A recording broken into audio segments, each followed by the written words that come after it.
Hi, I'm Dr. Brian Kaufman. I'm a family doctor turned CLL patient, and I'm here at the end of the second day of iwcll2015 in Sydney, Australia. Dr. Pagel, you want to introduce yourself? Yep, sure. It's good to be with you again, Brian. Nice to see you. Not my first time with you. I'm John Pagel. I'm a CLL researcher and physician, and I'm located in Seattle, Washington. Well, Dr. Pagel, you've done a lot of research on a lot of medications, but there's a whole new class that I'd like you to help us understand, and they modulate the immune system, but they're different. These are the PD-1s and the PD inhibitor. Can you hold my hand and explain that a little bit? Sure. This is now the next wave of excitement in CLL research, and it's really the whole idea is to actually improve the patient's immune system or take the brakes off the patient's immune system so that it actually can fight and eradicate the malignancy.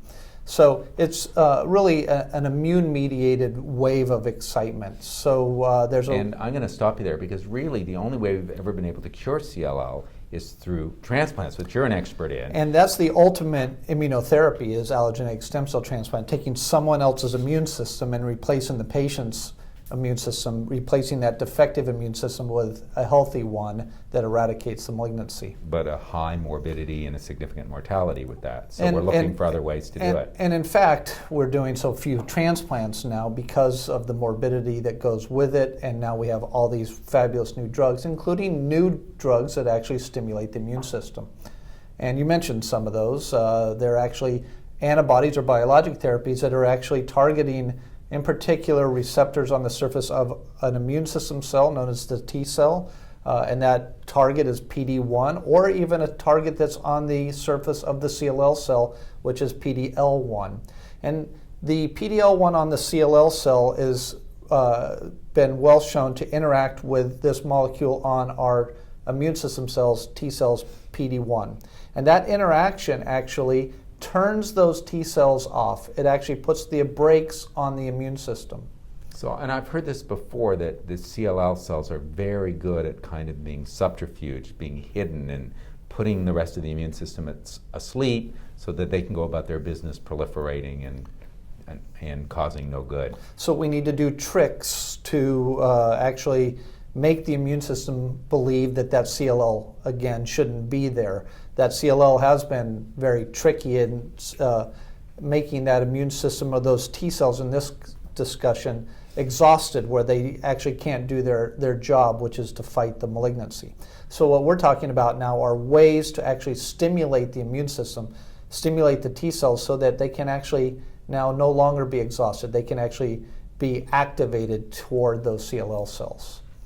These are drugs that are in clinical trials that many of us are really excited about. Now, most of the experience with these drugs has been in solid tumors, lung cancer, melanoma, and they've been remarkable in those settings. But there's little experience, I think, in leukemias, lymphomas at this point. Is that accurate? That is accurate. So these drugs are actually approved for melanoma and lung cancer, and we're just now starting to learn more about them in blood cancers. In particular, we've done a fair amount of work already in Hodgkin lymphoma, now doing a lot more work in CLL or non-Hodgkin lymphomas.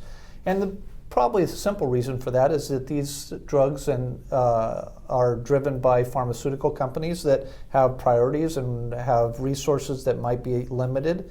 Now we're seeing that they're very active in solid tumors, like you've mentioned. CLL is now something in the next wave of treatment. And how do you see them fitting in? Will they be monotherapy? Will they be kind of a mop-up therapy to something else? Will they be sequential, combination? And what kind of trials are going on right now if somebody's interested in this? Yeah, so I hope that patients will really want to learn about this. So there's all kinds of trials, and how they work out and where we end up being, we don't know. But this could be a major advance into improving long-term survival for patients. And what I mean by major advances, hopefully what we're doing is working towards reestablishing the immune system so that the CLL hopefully gets eradicated. Maybe that's the immediate goal, and that might be in combination therapies, or it might be as a one-time treatment with a single drug, or a one-time treatment, of course, I mean that's over a period of time.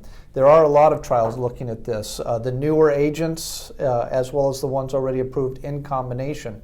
There's a trial ongoing using ibrutinib, a drug that's discussed about in the in the blog all the time in combination with a PD-1 inhibitor.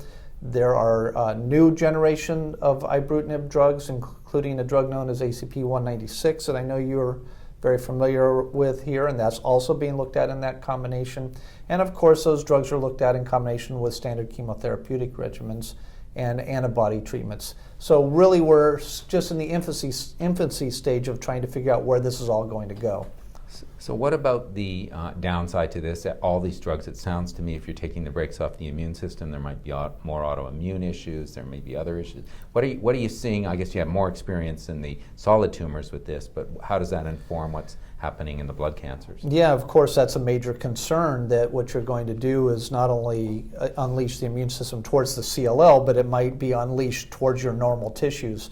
Maybe you'd get something similar to what we might see in a allogeneic transplant setting, something we call graft versus host disease, where the graft is the donor immune system, and of course the host is the recipient or the patient. It turns out that in the patients that we've been treating so far with CLL, we're not seeing any of those kinds of problems. The drugs are very well tolerated. You can get some rash or some side effects that can happen in patients at a relatively low frequency, but they are looking to be relatively safe and certainly are looking to be extremely promising.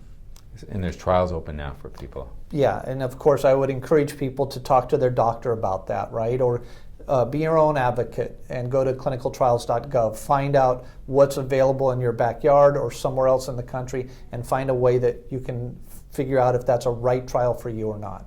Dr. Pagel, always great to talk with you. Thank you, Brian. Nice to see you.